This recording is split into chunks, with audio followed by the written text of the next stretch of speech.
ಕಾಡಿನ ಹತ್ತಿರ ಕಲ್ಲುಗಡ್ಡೆ ಎಂಬ ಒಂದು ಚಿಕ್ಕ ಗ್ರಾಮ ಇತ್ತು. ಅಲ್ಲಿ ಜನಮೇಕೆ, ಹಸು, ಕೋಳಿ ಸಾಕಿವಾಗಿ ಬದುಕುತ್ತಿದ್ದರು. ಕಾಡಿನಲ್ಲಿ ರುದ್ರ ಅನ್ನುವ ದೊಡ್ಡ ಹುಲಿ ಇತ್ತು. ಅವನು ಸ್ವಲ್ಪ ಉದ್ದಂಡ. ಯಾರು ತನ್ನ ಹತ್ತಿರ ಬಂದರೆ ಗರ್ಜಿಸುವನು. ಅದರ ಕಾರಣಕ್ಕೆ ಗ್ರಾಮಸ್ಥರಿಗೆ ಅವನ ಮೇಲೆ ಯಾವಾಗಲೂ ಭಯ. ಒಂದು ದಿನ ಕೆಲವು ಮೇಕೆಗಳು ಕಾಣೆಯಾಗಿದ್ದವು. ಜನರು ತಕ್ಷಣ ಹೇಳಿದರು, ಈ ಕೆಲಸ ರುದ್ರ ಹುಲಿಯದ್ದೇ.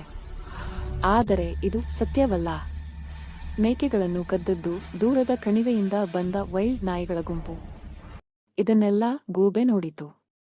ಅದು ಹುಲಿಯ ಬಳಿ ಬಂದು ಹೇಳಿತು, ಜನರು ನಿನ್ನನ್ನು ತಪ್ಪಾಗಿ ಅರ್ಥ ಮಾಡಿಕೊಂಡಿದ್ದಾರೆ. ನೀನು ಏನಾದರೂ ಮಾಡಬೇಕು.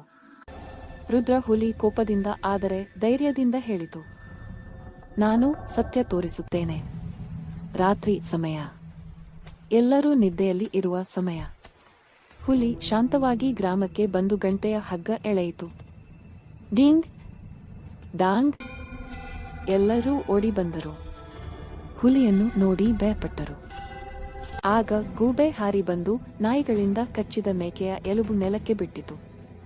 ಜನರು ಅರ್ಥ ಮಾಡಿಕೊಂಡರು, ಮೇಕೆಗಳನ್ನು ಕದ್ದದ್ದು ಹುಲಿ ಅಲ್ಲ. ಅವರು ಹುಲಿಗೆ ಕ್ಷಮೆ ಕೇಳಿದರು. ಹುಲಿಗೂ ಜನರ ಮೇಲೆ ಇರುವ ಕೋಪ ಕಡಿಮಾಯಿತು. ಗ್ರಾಮಸ್ಥರು ಮತ್ತು ಕಾಡಿನ ಪ್ರಾಣಿಗಳು ಮತ್ತೆ ಶಾಂತಿಯಲ್ಲಿ ಬದುಕತೊಡಗಿದರು.